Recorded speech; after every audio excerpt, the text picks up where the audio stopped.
A'udhu billahi minash shaitanir rajim. Bismillahir rahmanir rahim. Assalamu alaikum wa rahmatullah to all the esteemed guests.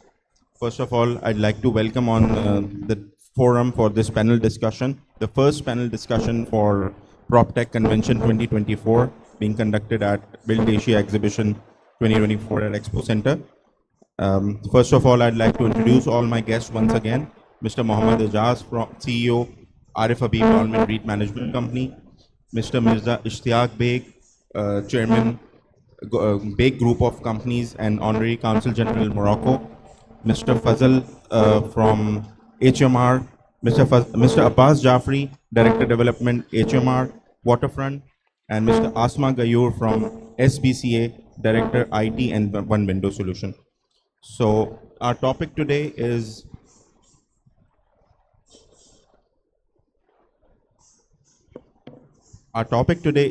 Karachi Vision 2030, road infrastructure and skyline. So with the permission of chair, I'd like to commence the panel discussion today. This will be around a half an hour discussion, and we try to bring up some issues pertaining to the development of Karachi and urban areas of Sindh, and besides that, the skyline and road infrastructure, which needs a lot of attention from the departments, public and private sector. So discussing innovative solution, critical challenges, action strategies for Karachi's urban development, focusing on infrastructure and skyline improvement. So I'd like to bring upon my first question with Ms. Asma Gayur from Sindh Building Control Authority, representing Mr. Rashid Solanki, DG SBCA. So, ma'am, what role does SBCA play in promoting green concept and sustainable practices in Karachi's development projects? Please.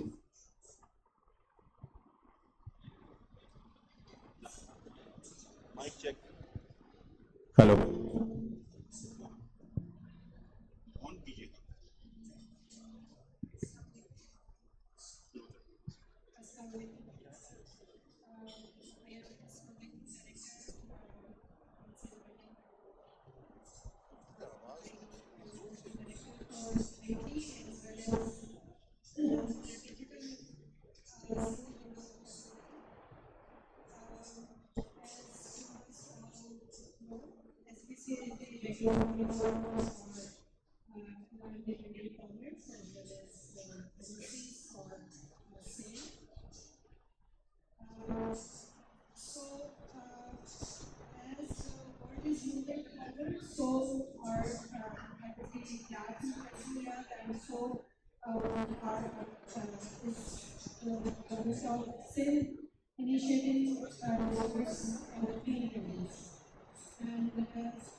Thank you very much, ma'am.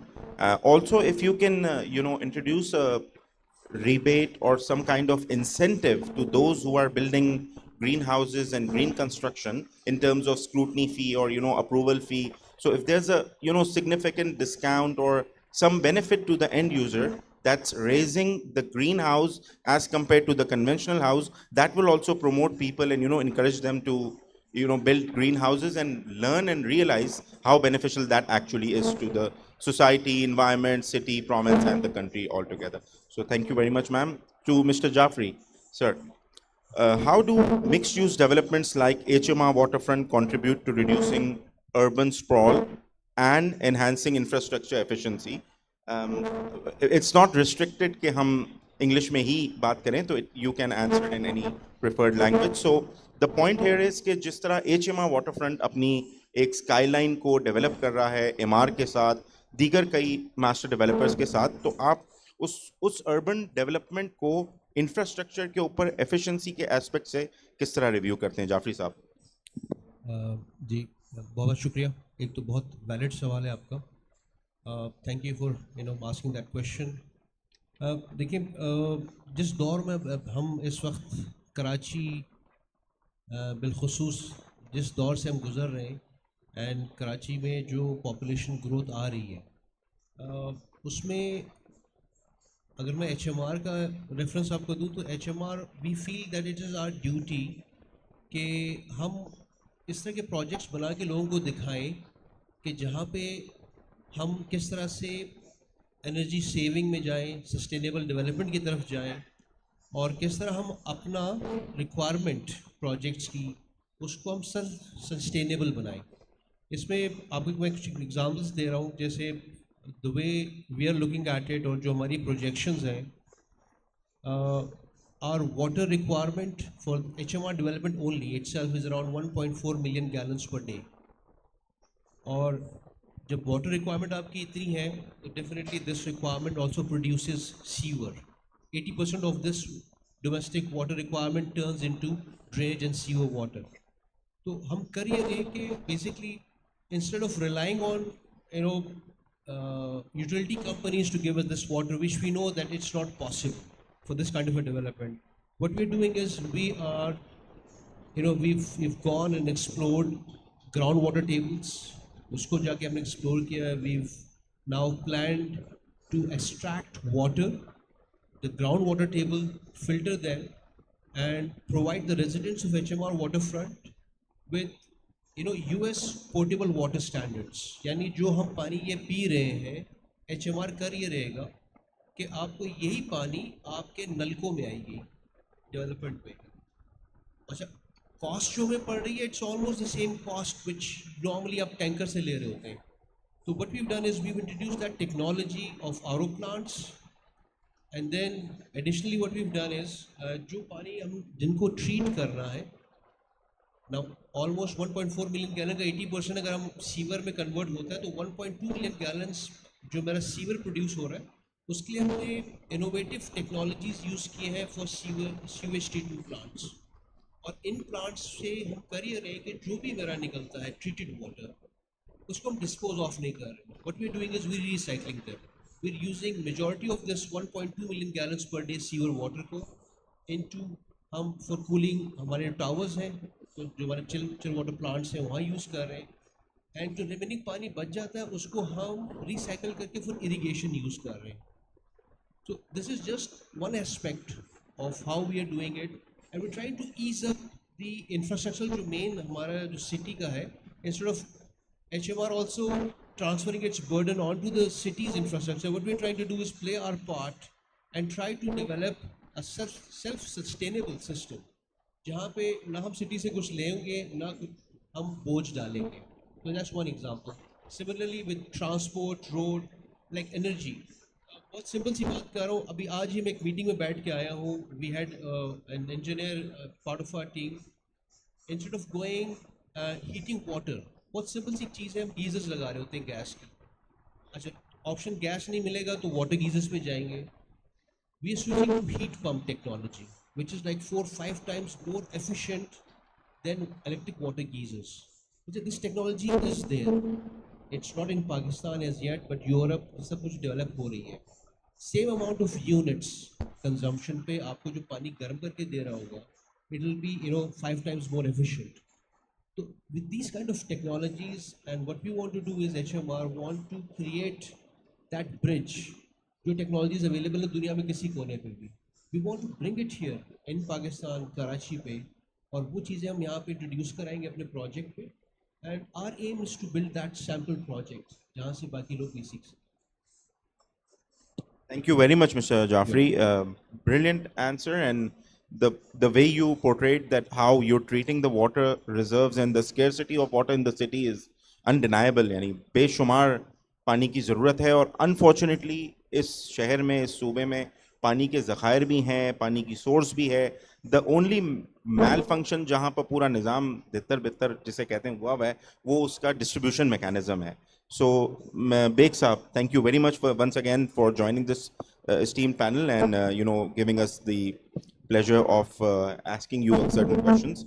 So, sir, coming to the water question, जिस तरह अभी जाफरी साहब ने raise किया, water scarcity remains a major issue in Karachi. What measures are being taken to accelerate the K4 project and ensure equitable water distribution? If you have some insight on the water issues of Karachi and how this can be resolved, so that would be a benefit for the house. देखिए, सबसे पहले तो मैं proptech का शुक्रिया अदा करता हूं कि उन्होंने आज मुझे यहाँ पे इनवाइट किया और प्रॉपर्टी पे एक प्रॉपर्टी एशिया को यहाँ पे ऑर्गेनाइज किया. And I can see the major contractors and the developers, they are present here today. काफ़ी अरसे से हमारी कंस्ट्रक्शन इंडस्ट्री जो थी वो जमूत का शिकार थी. And one of the reason was that our interest rates was very high, 22-23%. So people, rather than investing in the real estate, they were more keeping their money in the bank and earning a good profit over there. But now it was the demand of the business community and also Abad कि किसी तरीके से interest rate को जो है वो नीचे लाया जाए. एंड आपने देखा है कुछ दिनों पहले फर्दर 2% डिक्रीज़ आई है और अब हम शायद 13 के ऊपर आ गए हैं. And I can see that now construction industry फिर टेक ऑफ करने के लिए तैयार है. ऑलरेडी रिफ्लेक्ट हो रहा है कुछ एरियाज़ के अंदर जहाँ पे प्राइसेस जो हैं वो रियल एस्टेट के बढ़ गए हैं. दूसरी चीज़ जैसे आपने बनाया कि there is no doubt that there is a severe problems of the water supply in whole Karachi, and especially the area where I'm living, the defense. I don't think कि कोई पानी जो है वो लाइन्स के अंदर आ रहा है. देखिए जी, K4 बहुत अच्छा मंसूबा है। Last time prime minister when he visited Karachi, तो मैं भी उनके साथ इस मीटिंग में था, मगर काफ़ी अरसे से वो चल रहा है और काफ़ी उसके अंदर पैसा भी सेंट्रल ने, हुकूमत ने उसमें अरबों उसमें इंजेक्ट भी किए हैं, मगर वो समहाउ कंप्लीट होके नहीं दे रहा। उस मीटिंग में एक चीज़ ये भी डिस्कस हुई थी कि Saudi Arab is also ready to help Pakistan for $1 billion. अगर हम कोई सी वाटर को जैसे दुबई के तर्ज के ऊपर उसको हम यहाँ पे कोई प्लांट लगाते हैं और इसकी एक फिजिबिलिटी बनी थी, and you will be surprise कि 5 इयर्स में पे बैक पीरियड है इसका, क्योंकि जो हर अमाउंट एक हर बंगला खर्च कर रहा है, डिफेंस की मैं सिर्फ अभी बात कर रहा हूँ कि वाटर सेलिब्रेशन प्लांट अगर कोई लगता है और वो एक ख़ास एरिया को कवर करता है और हर घर उसको वो अमाउंट पे करता है जो इस वक्त वो टैंकर माफिया को पे कर रहा है, तो ना सिर्फ प्रॉब्लम ख़त्म हो जाएगी बट 5 इयर्स के अंदर पे बैक पीरियड भी इस प्रोजेक्ट का है। दुबई की मिसाल ले लें कि दुबई में वाटर की इतनी सीवियर प्रॉब्लम्स थी, एंड नाउ दुबई ने उस प्रॉब्लम्स पे काबू पाया है। वहाँ पे लोग विलिंगली बिल भी पे करते हैं और अफोर्डेबल बिल हैं वहाँ पे। वाटर सैनिटेशन जो प्लांट्स लगे हुए हैं उनको कन्वर्ट करते हैं सी वाटर को, और ये बड़ा कामयाब रहा है। सऊदी अरब में भी इसी तरह का है और अब दुनिया के दूसरे ममालिक भी इसको बहुत ज़्यादा इसको अडॉप्ट कर रहे हैं। तो मेरे ख्याल से पाकिस्तान में ज़रूरत है इस चीज़ की कि जो डेवलपर्स हैं वो अगर बड़ा प्लांट नहीं लगा सकते तो कम से कम जैसे HMR है, अमार है, वो ज़रूर इस तरह के प्रोजेक्ट्स लगाएं जिससे सी वाटर को जो है वो कन्वर्ट किया जाए ड्रिंकिंग वाटर के अंदर। दूसरी कराची की सबसे बड़ी प्रॉब्लम्स ये है कि यहाँ पे हमारी ग्रीनरी ख़त्म होती जा रही है। आज से 20 साल 15 साल पहले जब तैयारा लैंड होता था तो आपको बड़ी ग्रीनरी नज़र आती थी पूरे शहर के अंदर, मगर अब जिस रफ्तार से बिल्डिंगें खड़ी की जा रही हैं उसमें ग्रीनरी का बिल्कुल ख्याल नहीं रखा जा रहा, जो कि एक बड़ी एसेंशियल चीज़ है। मैं जी मोरक्को का ऑनरी कौंसल जनरल हूँ और दुबई के बाद इस वक्त दुनिया भर के लोग मोरक्को को भी टारगेट कर रहे हैं। ख़ास तौर पे इनका एक शहर है मराकश, जिसका आपने नाम सुना होगा, जहाँ पे 2030 के अंदर फीफा वर्ल्ड कप जो है वो वहाँ पे मोरक्को के अंदर होने जा रहा है। वहाँ पे जो भी बिल्डिंगें बनती हैं उसके अंदर इस चीज़ का ग्रीनरी का बड़ा ख्याल रखा जाता है।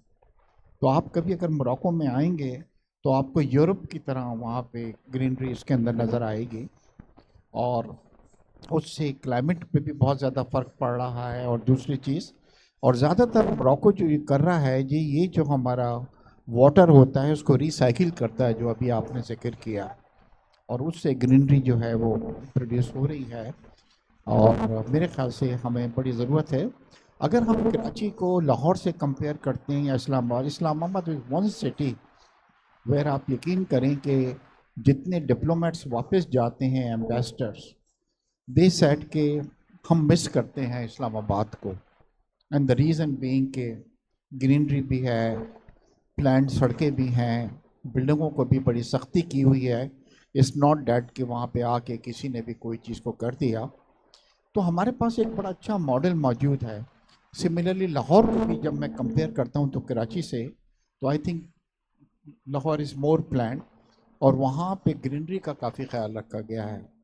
जब भी कभी वहाँ आप जाएं तो आपको लगता है कि किसी डेवलप शहर के अंदर आप आ रहे हैं।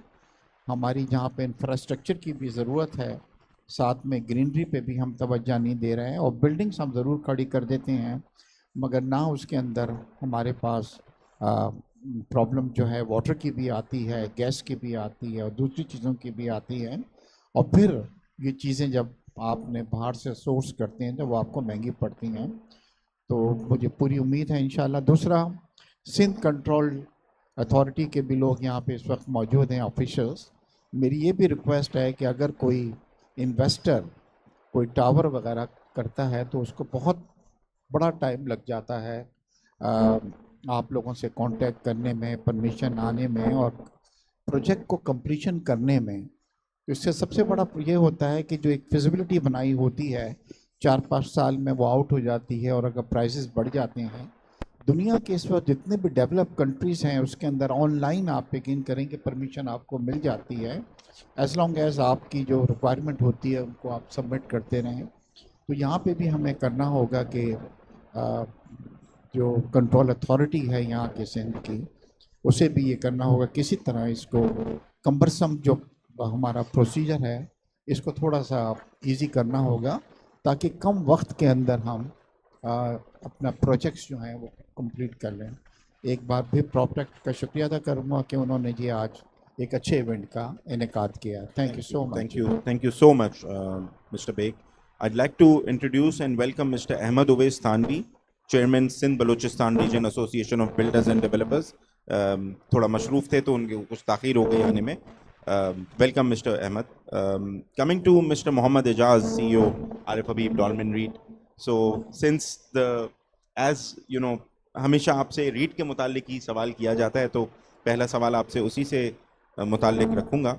How can REITs drive large-scale investment in Karachi's urban infrastructure, particularly for water and transportation system? How do you comment on that, Ejaz साहब? बहुत शुक्रिया आपका।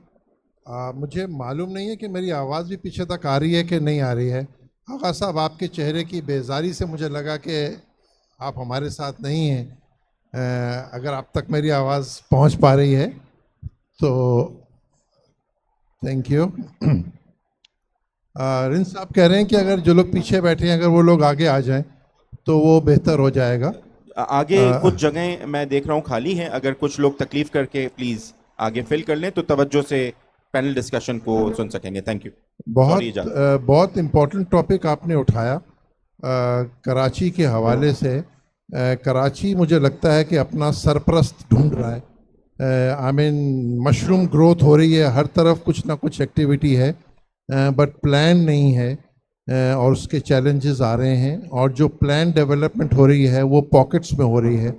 HMR का जिक्र हुआ, MR का जिक्र हुआ, इस तरह से एक दो और प्लान डेवलपमेंट्स होंगी। लेकिन ये जो मशरूम ग्रोथ है इसकी मैनेजमेंट हमारे लिए सीरियस इशू बन जाएगी। ग्रीन और सस्टेनेबल डेवलपमेंट कोई बहुत रॉकेट साइंस नहीं है। आपको प्लांटेशन करनी है, आपको वाटर कंजर्वेशन करनी है, और आपको कार्बन एमिशंस को कंट्रोल करना है। इन तीन चीज़ों पे फोकस करके चलना है। इस वक्त इस शहर में हम लोग जो आरिफ हबीब ग्रुप है वो दो कैपेसिटीज़ में अपना रोल प्ले करने की कोशिश कर रहा है। एक तो हम लोग खुद डेवलपर हैं और कोशिश कर रहे हैं कि जो हमारी डेवलपमेंट्स हों वो ग्रीन डेवलपमेंट्स के तौर पे हम लोग उनको डेवलप करें। और दूसरा हमारा जो रोल जो आपने कहा कि रीट के हवाले से कि फाइनेंशियल प्लानिंग और arrangement of financial resources for development जो है ये एक क्रिटिकल इशू है, उसमें हम अपना रोल प्ले करने की कोशिश कर रहे हैं। कुछ चीज़ें हैं जो बेहतर हो रही हैं और उसको हमें कैपिटलाइज करने की ज़रूरत है। उनमें जो एक चीज़ बेहतर हो रही है वो ये कि हमारे फाइनेंशियल इंस्टीट्यूशंस फाइनेंशियली बहुत हेल्दी हो गए हैं और कराची उनका एक्टिविटी का मरकज़ है। So banks can really play an important role Karachi की सस्टेनेबल डेवलपमेंट में। उनको ऑन बोर्ड करने की ज़रूरत है, और जो भी हमारा डेवलपमेंट थीम या कॉन्सेप्ट है उसमें उन्हें एंगेज करने की ज़रूरत है। दूसरा, जो पॉलिटिकल विल है इस शहर को इम्प्रूव करने की, वो एक नेसेसिटी है, वो कोई चॉइस नहीं है मेरा ख्याल है किसी पॉलिटिकल पार्टी के पास। जो भी पार्टी पाकिस्तान में इफ़ेक्टिव होना चाहेगी उसको कराची को टेक केयर करना पड़ेगा। और आपको ये एनर्जी फील भी होती है जो आजकल हमें रूल कर रही है। पीपल्स पार्टी फॉर एग्जांपल, उनके मेयर हैं वो बहुत कीन और बड़ा विलिंगनेस शो कर रहे हैं शहर की इम्प्रूवमेंट के हवाले से, उनके साथ हम एंगेज्ड हैं। और एक हम स्लम रीजनरेशन प्रोग्राम प्लान कर रहे हैं कि कराची के जो स्लम्स बन गए हैं, और कहा जाता है कि कराची की आधी से ज़्यादा आबादी स्लम्स में रह रही है इस वक्त, उनको आबाद करने के लिए जो हमको लेजिस्लेटिव चेंजेस दरकार हैं और जो हमें फाइनेंशियल प्लान दरकार हैं उस पर काम कर रहे हैं और तेज़ी के साथ काम कर रहे हैं। मैं उम्मीद करूंगा कि अगले 2-3 महीने में हम कोई टेंजिबल रिज़ल्ट इसका देख पाएंगे। एक बड़ा सदमा ये होता है कि हमारी जो एग्जीक्यूशन की पेस है वो इतनी स्लो है कि अगर हमारी उम्रें 500 साल होंगी तो शायद हम लोग कुछ कर पाएंगे। यानी ये 3 साल हो गए हैं ये फोरम होते हुए प्रॉपटेक का, पर अभी मैं पूछूं कि हमने प्रोग्रेस क्या अचीव की है तो वो नहीं है। एक्सप्रेशन ऑफ इंटरेस्ट से ज़्यादा आगे तक नहीं हम आगे गए हैं, वो हमें आगे जाने की ज़रूरत है। तमाम ही स्टेक होल्डर्स यहाँ पर मौजूद हैं, उनसे रिक्वेस्ट करूँगा कि we need to work as a team. कोई हम बनाएं ऐसा फोरम, आबाद के साथ एंगेज हैं, आबाद अपने आप को री इन्विगरेट कर रहा है, तो हम कुछ एग्जीक्यूशन कुछ रिजल्ट्स दे सकें टेंजिबल, उससे कॉन्फिडेंस आएगा। अभी तक सिर्फ जो है गुफ्तगू के सेशंस हो रहे हैं, और आई होप कि हम लोग एक्शन मोड में आएंगे जल्दी। Thank you. इंशाल्लाह वी आर होपिंग, सिंस आप भी माशाल्लाह आबाद की सेंट्रल एग्जीक्यूटिव कमेटी में इस साल नॉमिनेट एंड मुंतखब हुए हैं, तो congratulation on that as well.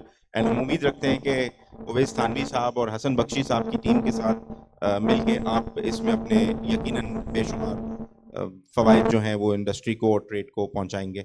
Coming to mister Ahmed Uwais Thanvi sir, what challenges do developers face in transitioning Karachi towards vertical housing and how is Abad facilitating this shift? इस पे आप अपनी कोई राय देना चाहें अहमद साहब? सबसे पहले तो मैं प्रॉपटेक का बहुत शुक्रिया अदा करता हूँ कि उन्होंने बड़ा ज़बरदस्त एक पैनल डिस्कशन यहाँ रखा हुआ है।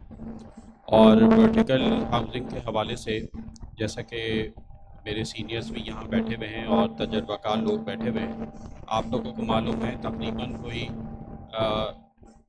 गालिबन 10 मिलियन के करीब शॉर्टेज ऑफ हाउसिंग है हमारे इस शहर में, मुल्क में। और इसके ऊपर हम काफ़ी अरसे से काम भी कर रहे हैं। जो माजी में हुकूमत आई 2018 में, उन्होंने भी बड़े वादे किए मगर वो वादे मुकम्मल नहीं हो सके। देखें, हाउसिंग सेक्टर में जैसे कि अभी जाज भाई ने भी ये बात बताई कि लोग स्लम्स एरिया में रहते हैं, तो उन लोगों को आबादी तो बढ़ती जा रही है मगर जो फैसिलिटीज़ हैं, जो इंफ्रास्ट्रक्चर है, उसके ना होने की वजह से बहुत सारी काम जो हैं वो हमारे रह जाते हैं पीछे। मैं एक मिसाल के तौर के ऊपर जैसे कराची की अगर हम बात करें तो कराची में इस वक्त वर्टिकल बिल्डिंग्स के हवाले से जो काम आबाद और आबाद के बिल्डर्स ने किया है वो मेरे ख़्याल से पूरे पाकिस्तान में नहीं हुआ होगा जितनी वर्टिकल कंस्ट्रक्शन आपने कराची में ख़ास तौर पे देखी है। तो उसकी मेन वजह यही है कि कराची में हॉरिजॉन्टली काम करने के लिए ज़मीनें इस वक्त जो हैं वो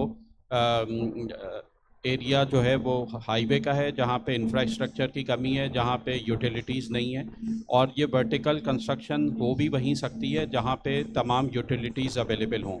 गैस, बिजली, पानी, ये 3 मेजर चीज़ें हैं जिसके बग़ैर आप ज़िंदगी नहीं गुजार सकते। तो हमने पढ़ा भी यही है कि जहाँ पे इंफ्रास्ट्रक्चर होगा, जहाँ पे यूटिलिटीज़ होंगी, वहाँ आबादी ख़ुद ब खुद बढ़ती चली जाएगी। अभी आप कराची के हालात के ऊपर अगर बात करें तो हम जाते हैं सुरजानी टाउन से आगे की तरफ, तो वहाँ पे सुरजानी टाउन एक आखिरी इलाका है, उससे आगे चले जाएं तो वहाँ पे कहीं रोड नेटवर्क नहीं है। अगर रोड नेटवर्क मौजूद है तो वहाँ पे यूटिलिटीज़ मौजूद नहीं है। यूटिलिटीज़ में भी अगर बिजली मौजूद है तो पानी नहीं है, पानी मौजूद है तो बिजली को बहुत सारे मसाइल हैं वहाँ। तो वर्टिकल हाउसिंग के लिए इंफ्रास्ट्रक्चर के ऊपर गवर्नमेंट को थोड़ा सा अपना रोल प्ले करना पड़ेगा। यूटिलिटीज़ के हवाले से डिपार्टमेंट्स को अपना रोल प्ले करना पड़ेगा ताकि हमारे जो आबाद की एसोसिएशन जो है हमारी, इसमें 1400 मेंबरान हैं और उन 1400 मेंबरान में से तकरीबन एक्टिव मेंबरान जो शहर कराची में काम कर रहे हैं वो 700 के करीब हैं। तो 700 बिल्डर्स कराची के मुख्तलिफ़ इलाक़ों में वर्टिकल कंस्ट्रक्शन के ऊपर काम कर रहे हैं। अगर वहाँ पे जैसे हाईवे के सराउंडिंग्स एरियाज़ हैं, क्योंकि शहर में तो इतनी जगह नहीं है कि आपको प्लॉट बड़े मिलें और वहाँ पे आप हाउसिंग सेक्टर के ऊपर काम करें।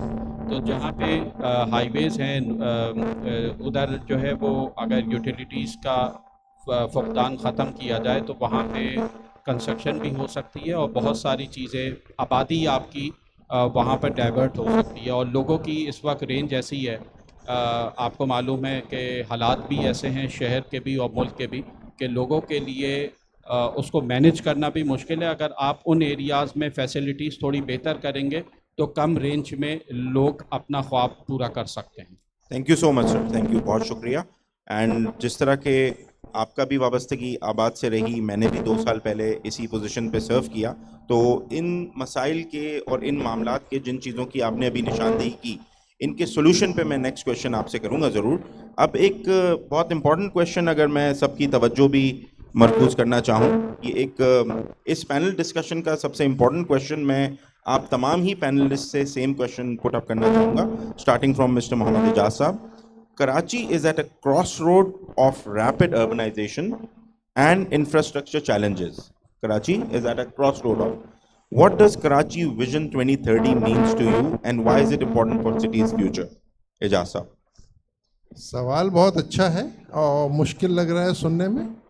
पहला आदमी मैं नहीं होना चाहिए हूँ जो इसका जवाब दे। मैं सिर्फ ये सजेस्ट करूँगा वो सब लोग जो कराची से ताल्लुक़ रखते हैं कि उन्हें एक्शन मोड में आना पड़ेगा। हमें कुछ नहीं करना है, दुनिया में जो कुछ हो रहा है बस वो यहाँ लाकर उस पर अमल करना है। और दुनिया हमसे अब कोई 50-100 साल आगे निकल गई है, उसको कॉपी करना भी आसान हो गया है। मेरी बस एक रिक्वेस्ट है कि प्लीज़ एक्शन कर लें। यानी हम सबको सब पता है, एग्रीड, बस एक्शन की ज़रूरत है। और मेरी एक सबमिशन है, जो भी जहाँ है वो प्लीज़ एक्शन मोड में आए। सर बस मैं दोबारा आपसे ही खातिब रहते हुए, रैपिड अर्बनाइजेशन एक ऐसा टर्म है सर जो दुनिया के चंद ही शहरों में हो रही है। Karachi being the 7th largest city एक सर्वे के मुताबिक और 5th लार्जेस्ट सिटी दूसरे सर्वे के मुताबिक दुनिया की, यानी हम दुनिया के बेशुमार हज़ारों शहरों में कराची को 5वें या 7वें नंबर का बड़ा शहर जानते और मानते हुए, और उसमें जिस तरह रैपिड कंस्ट्रक्शन हो रही है हाई राइज टावर्स की, और उसमें जो इंफ्रास्ट्रक्चर का फुकदान है, क्या आप ये समझते हैं कि विजन 2030 तक हम कराची को किसी और इंटरनेशनल शहर, बी इट दुबई की मिसाल देना तो यहाँ इररेलेवेंट होगा क्योंकि डायनामिक्स, फंडामेंटल्स सब कुछ बहुत मुनफरिद हैं दुबई के यहाँ से, लेकिन किसी और शहर, हम बॉम्बे की मिसाल ले लें, जकार्ता की मिसाल, या कोई भी ऐसा शहर जो कराची जितनी पॉपुलेशन होल्ड करता हो, उसके इंफ्रास्ट्रक्चर को कराची से कंपेयर करें तो मैं समझता हूं हमारा अनफॉर्चुनेटली वर्स्ट इंफ्रास्ट्रक्चर हमारे शहर का है। जैसे बेग साहब ने भी अभी मिसाल दी, इस्लामाबाद और लाहौर तक से हम उसका मवाजना नहीं कर सकते, जबकि आज से फ़कत 25-30 साल पहले की बात है, कराची रोशनियों का शहर, कराची फाइनेंशियल हब, पूरे पाकिस्तान का इन्फ्लक्स कराची आता था। आज कराची को जिस हाल में हम सब ने, बशमूल हमारे और रियासत और इदारों सब ने मिलकर जिस हाल पे पहुंचा दिया, आप क्या समझते हैं एजाज साहब और तमाम दीगर पैनलिस्ट कि हम इससे कैसे नबरदाज़मा होंगे? एक्शन तो हमें आपने सब ने मिलकर खुद ही लेना होगा, बट इसकी बुनियादी रिस्पॉन्सिबिलिटी किस पे आती है और पहला स्टेप क्या लेंगे एजाज साहब? फिर अगेन मुश्किल सवाल पूछ रहे हैं, और एक प्रॉब्लम ये भी है, मैं आपको ऐसा सबमिट करना चाहता हूँ कि हमारे यहाँ एलिफेंट इन द रूम की बात करना मना होती है। We cannot talk about the elephant in the room. हाँ, गवर्नेंस का स्ट्रक्चर नहीं होगा, शहर नहीं चलेगा। Brilliant, sir. हम वोट देते हैं आपको और आ जाते हैं ये, फिर इनको पता है कि ये हमारे वोट से नहीं आए, वो हमारी बात नहीं सुनते हैं, फिर ये सारा दिन वही बातें क्या करें। कराची के लिए शहर चलाने का एक तरीका दुनिया में 5000 साल से चल रहा है। मोइंजोदड़ो, मुझे तो लग रहा है कुछ अरसे में हम मोइंजोदड़ो के बराबर नहीं आ Very रहे। well said, very ये जिस तेजी से ये स्लाइड हो रही है, आप कह रहे हैं लाहौर एक ऑर्गेनाइज सिटी है, इस्लामाबाद ऑर्गेनाइज सिटी है।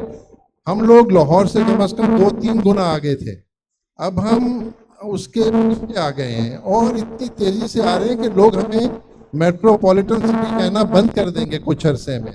यानी लोग हैं बस, स्लम्स हैं, और उसका नाम रख दिया है कराची। मतलब आप मेयर से पूछें कि मेयर का एरिया ऑफ इन्फ्लुएंस क्या है, मैं आई बेट कि मेयर को नहीं पता होगा कि वो कहाँ कहाँ उसका जुरिस्डिक्शन है। वो बोलते हैं 6-7 कंटोनमेंट हैं, वो अलग चल रहे हैं, वो DMCs अलग चल रही हैं। गॉड नोस के ये सिस्टम कैसे चल रहा है, जिसे मैं कह रहा हूँ कि एक्शन जो पता है वो कर लें। सर मुश्किल सवाल का बहुत खूबसूरत और हकीकत पसंदाना जवाब दिया आपने, रियली अप्रिशिएट।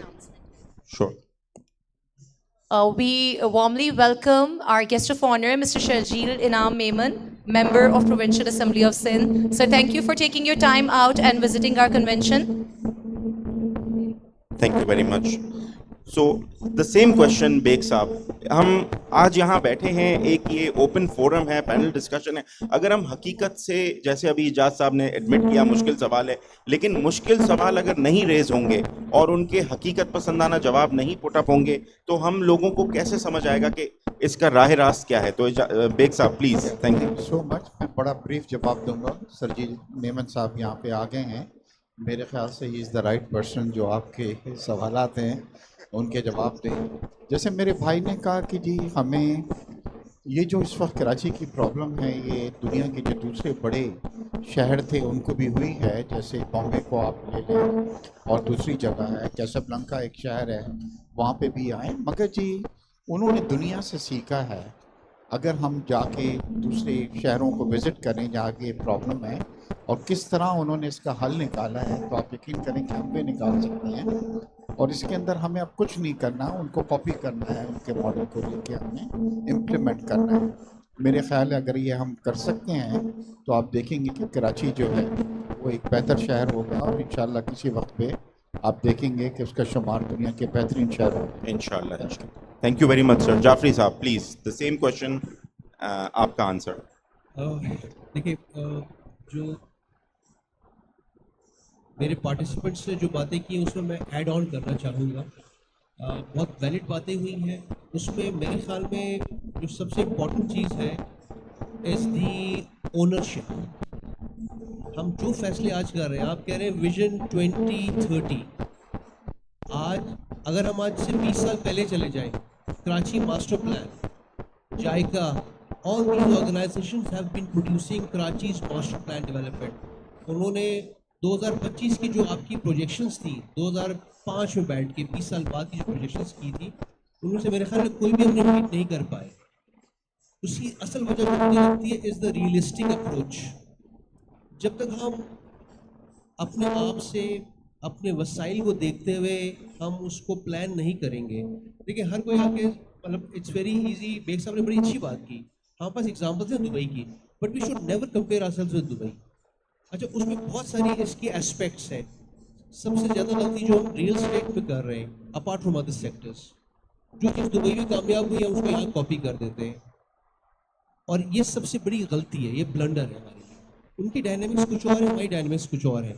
हमारे पास जितना हम पैसा ज़ाया कर रहे होते हैं, देखिए दुबई में जो सिस्टम चलता है, चाहे वो सीवेज ट्रीटमेंट प्लांट है, चाहे वो फसाड में आपके पास एलिवेशन मटेरियल्स हैं, कराची और दुबई का क्लाइमेट ज़मीन आसमान का फ़र्क है। आप जो पेंट वहाँ इस्तेमाल करते हैं यहाँ लाएंगे वो फेल हो जाएगा, और होता रहा है, और लोग फिर भी लगाते हैं।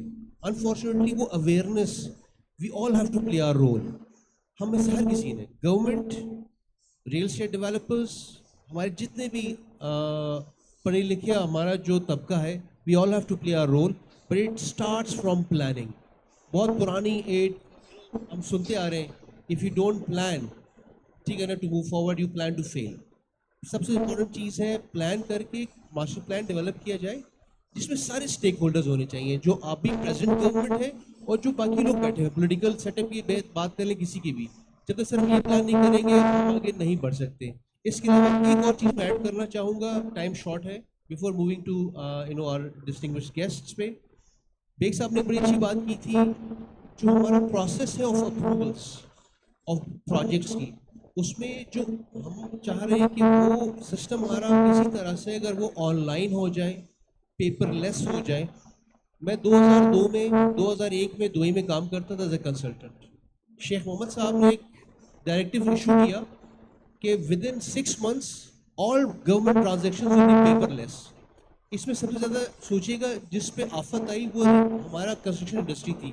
हम चलते कागजों पे, हमारे प्लान हर चीज़ हम कागज़ पे करते हैं, लेकिन उन्होंने इम्प्लीमेंट किया एंड वी वर देयर, हमने खुद उस चीज़ को देखा। फ़ायदा क्या हुआ? ट्रांसपेरेंसी। जो ड्राइंग्स मैं डालता हूँ ऑनलाइन सबमिट करता हूँ पेपरलेस, वो इनके पास जाती है, SPC है जो बिल्डिंग अथॉरिटी है, और वो पब्लिक रिकॉर्ड बनता है। तो ये अगर चीज़ हो जाए तो this will be take us bounds ahead.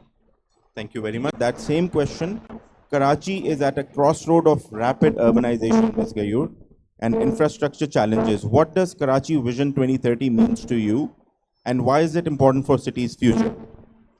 अगर अगर हम ये विज़न लेके देखते हैं तो देखिए मेरा एक अपना ख्याल ये है कि we are not just, I am not just government and यहाँ पे जितने भी लोग बैठे, आई मीन टू से हम लोग सब वी आर कराचीइट्स। तो हम सब अपनी नज़र से ये देखें कि हम क्या देखना चाहते हैं and how can we achieve that. कि जो आज आप लोग डिस्कशन है which is actually very good topic about how to go towards zero carbon emission for the first thing।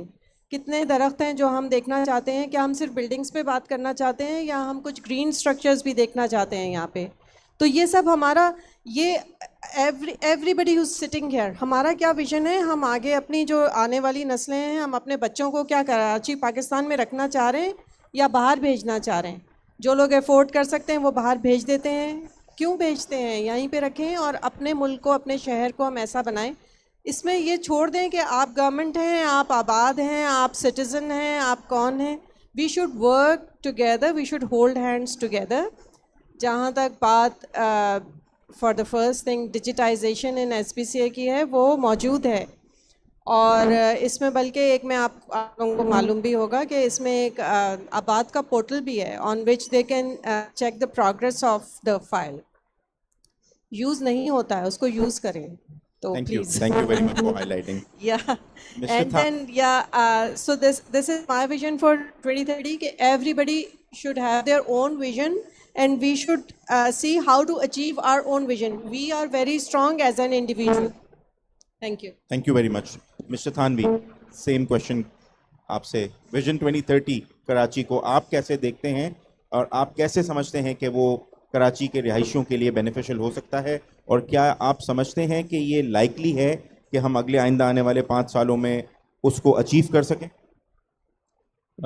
सबसे पहले जी, नाउमीदी कुफर है, नाउमीदी तो है नहीं किसी भी चीज़ के हवाले से। और जो 2030 विजन के हवाले से आप बात कर रहे हैं, हमारे पैनल में बेग साहब बैठे हुए थे, उन्होंने मुख्तलिफ़ ममालिक के शहरों का ज़िक्र किया। तो मैं मुख्तलिफ़ ममालिक के शहरों का ज़िक्र नहीं करूँगा।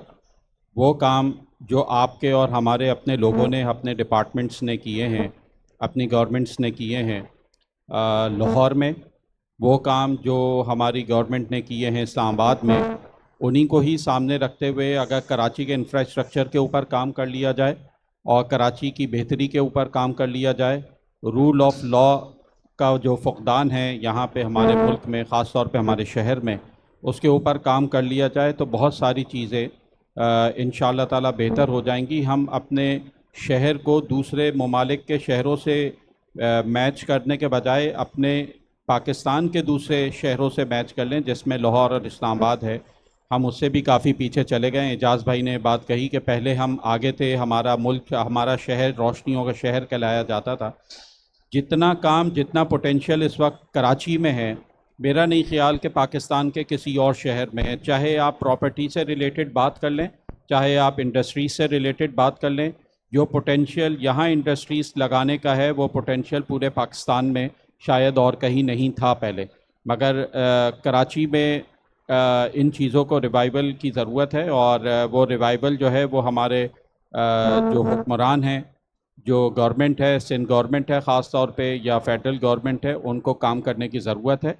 और अगर वो बेहतर तरीके से उनके डिपार्टमेंट्स काम करेंगे तो मुझे उम्मीद है कि कराची जो है वो इंशाअल्लाह ताला अगले 5 साल में बहुत ज़्यादा तरक्की करेगा।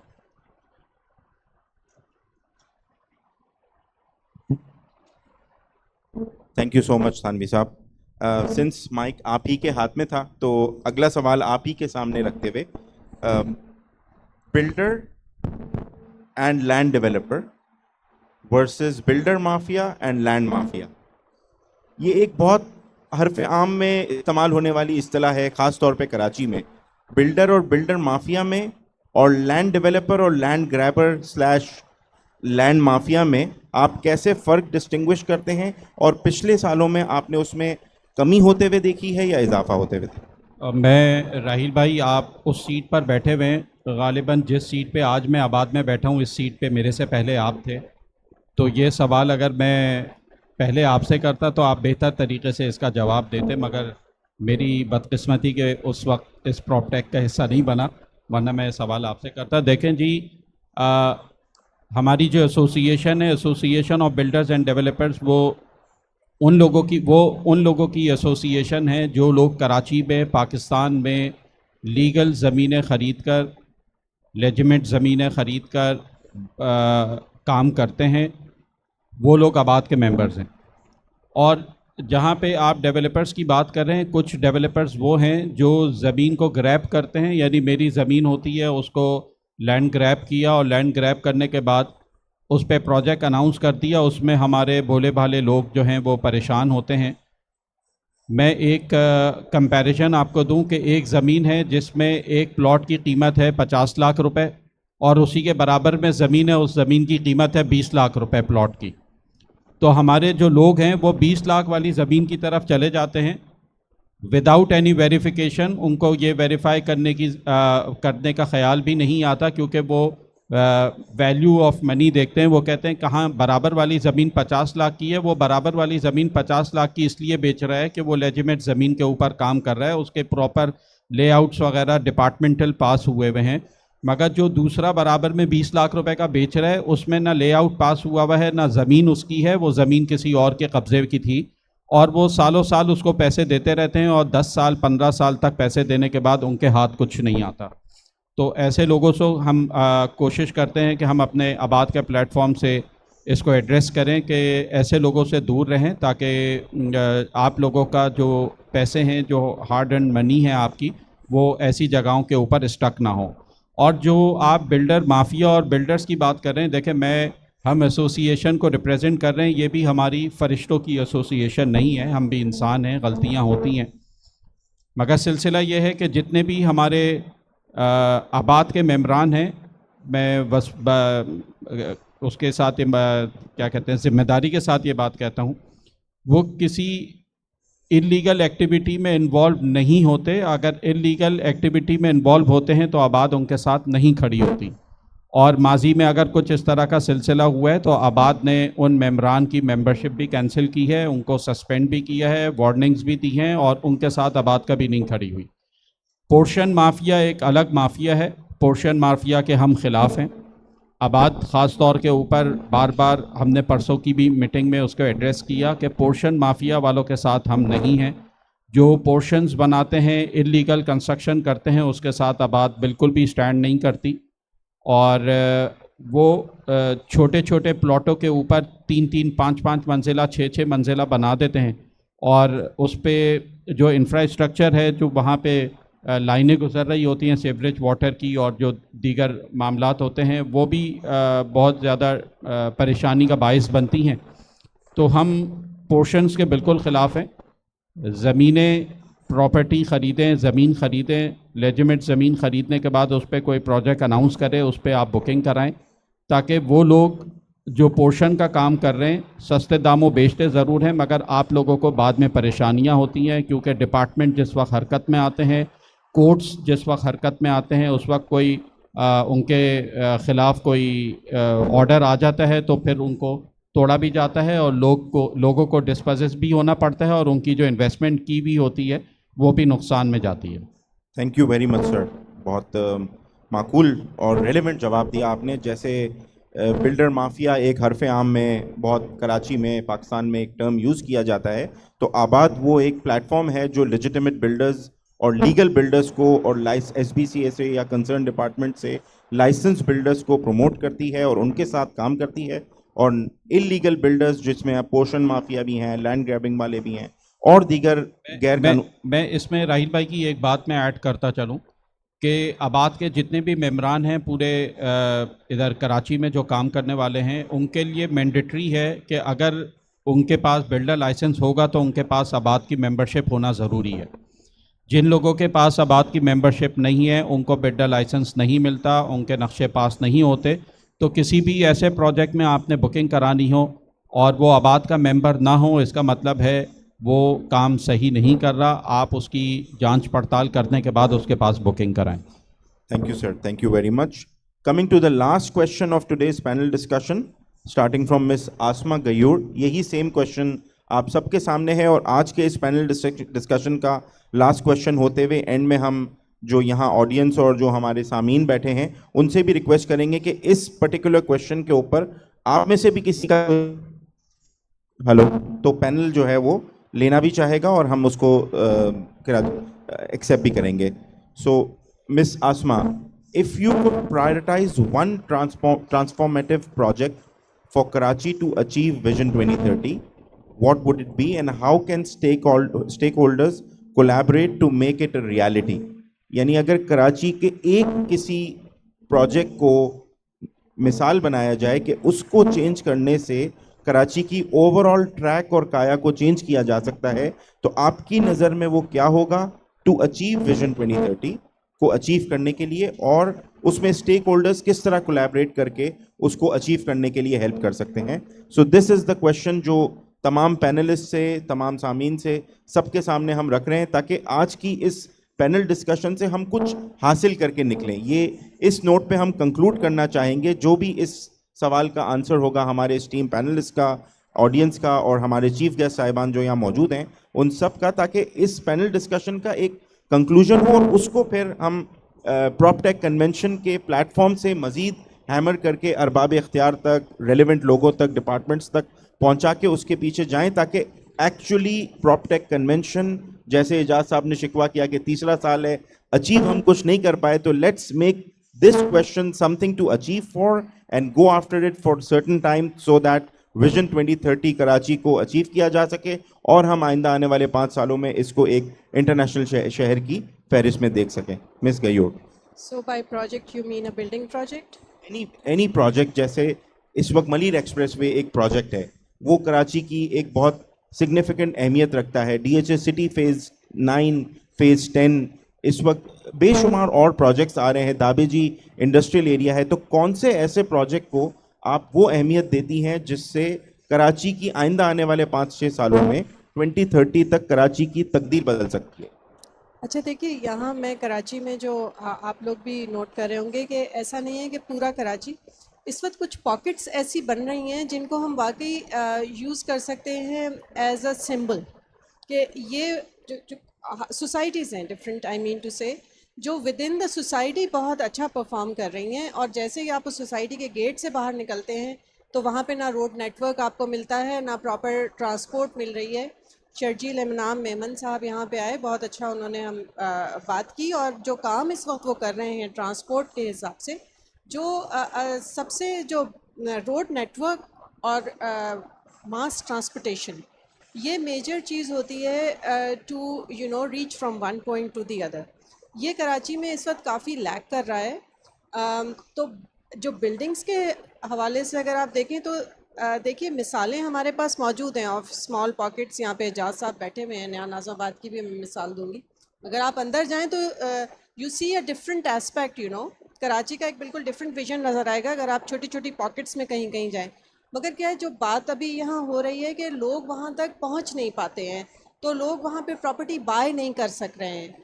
तो इंफ्रास्ट्रक्चर का एक प्रोजेक्ट ऐसा लाया जाए जो वाकई, अब I don't know gas available है या हमें सिलेंडर्स में ही मिलेगी, या पानी अवेलेबल है या हमें टैंकर्स में ही मिलेगा, जो कुछ भी हो.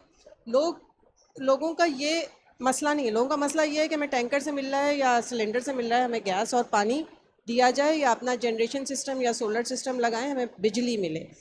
तो उन पॉकेट्स में अगर मैं इस वक्त के कन्वेंशन के हवाले से बात करूं कि हम जो नए प्रोजेक्ट्स, बिल्डिंग प्रोजेक्ट्स बनाने जा रहे हैं, तो आवाम की क्योंकि इतनी ख़रीद की वो भी नहीं है, तो अगर वो दूर कहीं ले रहे हैं तो एक ऐसा प्रोजेक्ट जो कि मास ट्रांजिट का मोस्टरेबली होगा वो लाया जाए ताकि अप्रोचेबल हो. वहाँ से आप निकल के अपने ऑफिस तक आ सकें और वापस सुकून से अपने घर जा सके. वो अभी अवेलेबिलिटी ज़रा कम है.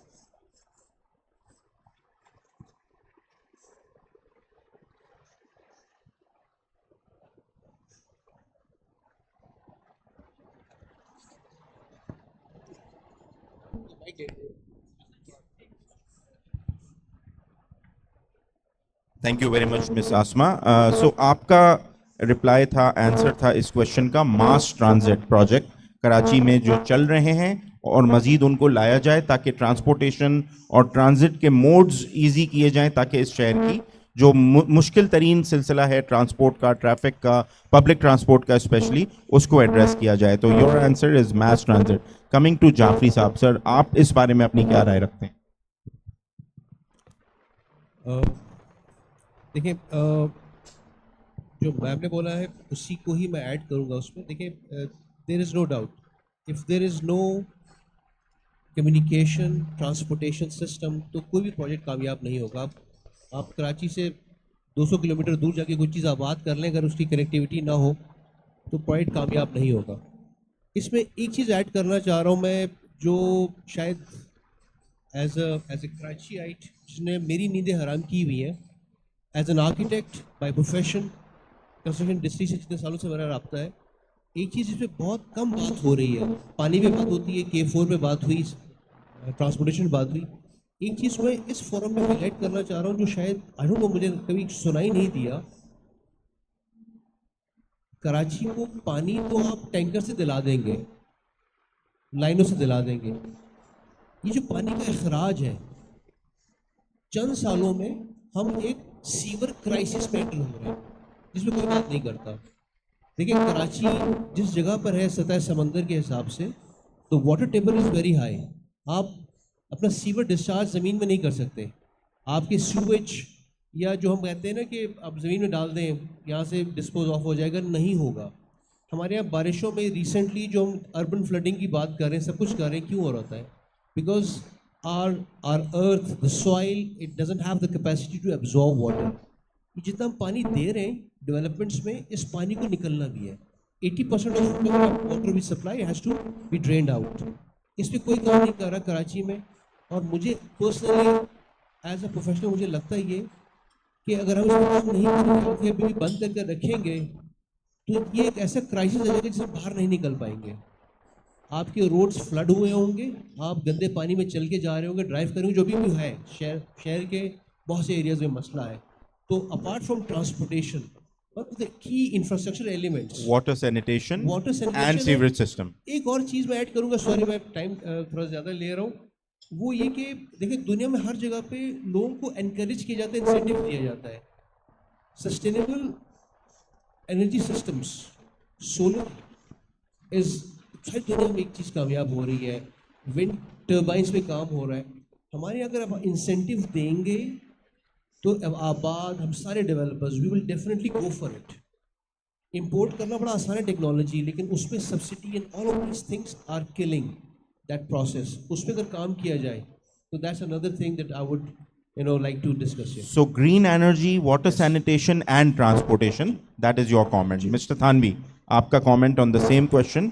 कराची को कैसे ट्रांसफॉर्म किया जाए विजन 2030 तक, और उसमें कलेक्टिवली सारे स्टेक होल्डर्स क्या किरदार अपना अदा करें ताकि वो अचीव किया जाए? मैं ऑलरेडी 2-3 चीज़ें पहले ही इंफ्रास्ट्रक्चर के ऊपर बात कर चुका हूँ, रिपीट नहीं करूँगा। कराची में हमारे ख़ास तौर पे हमारे मुल्क में मुझे नहीं मालूम कि कितनी बिल्डिंग्स के ऊपर इस तरह काम हो रहा है। ग्रीन बिल्डिंग्स के ऊपर काम होना चाहिए शहर में, ख़ास तौर पे थोड़ा सा वो आपको वैल्यू एडिशन भी करेगा, आपकी एनवायरनमेंट को भी थोड़ा अच्छा रखेगा और आंखों को भी उसको देखकर ठंडक मिलेगी। So तो green building, green housing. Green housing के That ऊपर is भी the way to transform Karachi's बिल्कुल future. होना Thank you. चाहिए इसके। Thank you so much. Mr. Ijaz, same question comes to you. How do you see it? Easy question for you this time. ये easy question नहीं है, दो काम करने चाहिए। एक तो जो हम कर रहे हैं वो बंद कर दें करना, क्योंकि जो कुछ हम कर रहे थे उसका नतीजा हमारे सामने है, ये कोई हैप्पी चीज़ नहीं है, नंबर एक।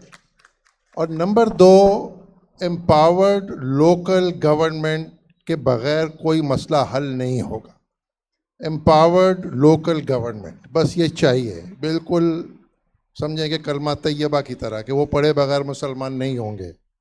Very well said. Thank you so much. My comment on the same subject is Karachi को लाहौर और किसी भी इंटरनेशनल शहर की तरह एक रिंग रोड की फौरी तौर पे अशद ज़रूरत है, ताकि कराची, जिस तरह मैडम गयूर साहिबा ने भी कहा, और ट्रांसपोर्टेशन के जो इश्यूज़ हैं वो ना सिर्फ पब्लिक ट्रांसपोर्ट बल्कि उसके अलावा बेशुमार हैवी कमर्शियल ट्रांसपोर्ट और एक्सेस ऑफ कराची का जो एरिया है उसके रेंज को, उसके डिस्टेंस को, ये एक बहुत बहुत बड़ा शहर है दुनिया का। आप टावर से गाड़ी स्टार्ट करें और ड्राइव करते हुए यानी कसर नमाज नहीं होती और आप कराची शहर में ही होते हैं। 72 किलोमीटर्स में नमाज तक कसर हो जाती है, लेकिन Karachi comprises of more than one way distance to 80 to 100 kilometres, चाहे वो ईस्ट टू वेस्ट डायमेंशन ले लें या नॉर्थ टू साउथ ले लें। So this is such a huge city that it urgently immediately needs a ring road around this city so that commuting around the city becomes easier. And second most important thing according to me is आज से 2 दिहाइयों पुराना एक project dump हुआ हुआ है। इस platform के तहत हम अरबाब इख्तियार को, सिंध गवर्नमेंट को, SIFC को, फेडरल गवर्नमेंट को, तमाम मुताल्लिकीन को ये रिक्वेस्ट करते हैं इस पैनल डिस्कशन के थ्रू कि कराची के एलिवेटेड शारा फैसल एक्सप्रेसवे पे फौरी तौर पे काम शुरू किया जाए। वो एक ऐसा प्रोजेक्ट है कि 20 साल पहले उसकी बुनियाद रखी गई, उसकी इनॉग्रेशन हुई और आज तक शारा फैसल पे कोई मज़ीद डेवलपमेंट या उसकी मैनेजमेंट नहीं की जा सकी। तो अगर आप सब कराचीआइट होते हुए सिर्फ इमेजिन कीजिए मेट्रोपोल से एयरपोर्ट तक अगर एक dual carriage way express way हो और ये रास्ता बमुश्किल 12 मिनट का 10 मिनट का हो जाए और आप सब हम सब कराचीआइट्स इससे बहुत खुश असलूबी से बेनिफिट कर सकते हैं। तो एक बार फिर हम इस पैनल डिस्कशन में लास्टली कुछ कमेंट्स लोग देना चाह रहे हैं तो उनके कमेंट्स लेते हुए और इसको कंक्लूड करते हैं। So the gentleman on the back sir, अगर आप प्लीज इस पे, तो 3 लोगों के हम कमेंट्स लेंगे, एक सर का, एक आगे बैठे हुए सर का और एक इंसाफ का। कोई माइक अगर उन तक पहुंचा सकें please. Sir, kindly keep it a little short as we have a restriction from the management, so please, thank you so much. अपना तारुफ करा दीजिएगा एंड अपना कमेंट दे दीजिए। जी सर, मेरा नाम मोहम्मद हसन मसूद है और president MDA development forum. Uwais Thanvi sahab यहाँ मौजूद हैं और दीगर अहबाब ने बड़ी ज़बरदस्त जो बात की है, उन तमाम आपकी बातों का कंक्लूजन वो यही है जो इन साहब ने बड़ी बेहतरीन बात की कि लोकल गवर्नमेंट को एम्पावर किया जाए। हमारी जितने भी अरबाब इख्तियार हैं उनको एक पेज पे लाया जाए कि लोकल गवर्नमेंट जो है एम्पावर्ड हो। अगर वो नहीं होगी तो ये तमाम मसाइल का हल किसी सूरत नहीं निकल सकेगा। बजा फरमाया अहमद साहब, बहुत बहुत शुक्रिया। Gentleman in the front seat sir. Assalamu alaikum. Engineer Qazi Noman Mujahid from IT industry. I'm a member of Industrial Engagement Committee of Pasha. I need to know कि जैसे आपने ग्रीन बिल्डिंग्स की बात की, जैसे आपने बहुत सारी बिल्डर्स के हवाले से जो आपने प्रोज एंड कॉन्स की बात की, क्या हम स्मार्ट सोसाइटीज़ कम्युनिटीज़ की तरफ सोच रहे हैं कि दुनिया में स्मार्ट सिटीज़ बनना शुरू हो गई? क्या हम इस तरफ हमारी जो बिल्डर्स एंड डेवलपर्स की जो ऑर्गेनाइजेशंस हैं सोचना चाहिए? बिल्कुल आपने बजा फरमाया। जैसे तजावीज़ आई, एक तजवीज़ इसमें स्मार्ट सिटीज़ जो कि रियली एक्टिवली स्मार्ट सिटीज़ हो, ना कि सिर्फ नाम की, बल्कि एक्चुअली उन घरों में, उन सोसाइटीज़ में वो फैसिलिटीज़ और फीचर्स हों जिनको आप एक्चुअली स्मार्ट फैसिलिटीज़ में शुमार ले सकते हैं। आसिफ साहब भी यहाँ से कोई कमेंट देना चाह। जी बिस्मिल्लाहिर्रहमानिर्रहीम। आसिफ अब्दुल करीम मेरा नाम है। रियल एस्टेट सेक्टर के साथ साथ जिसका तस्करा किया इजाज़ साहब ने, लोकल गवर्नमेंट का मैं पार्ट हूँ as a elected council member town municipal corporation Gulshan Iqbal. Proptech ने ये विजन 2030 रखा। आज 2024 का अख्तिताम है। अगले 6 सालों के लिए हमें ये भी कंपेयर करना होगा 2018 में जब हम थे और 6 सालों के बाद हम कहाँ हैं। लेकिन बहरहाल काबिल मुबारकबाद है प्रॉपटेक, उनकी पूरी मैनेजमेंट, आप सब लोग, कि आज 6 साल पहले कराची के 2030 के विज़न के लिए हम सब यहाँ पे डिस्कस कर रहे हैं। सबसे बड़ा मसला कराची का है ओनरशिप का। हम सब इस चीज़ के ज़िम्मेदार हैं कि हम कराची को ओन करें। अगर हम कराची की ओनरशिप लेते हैं तो हम इस चीज़ के ज़िम्मेदार हैं, जैसे हम अपने इदारों के अंदर हैं।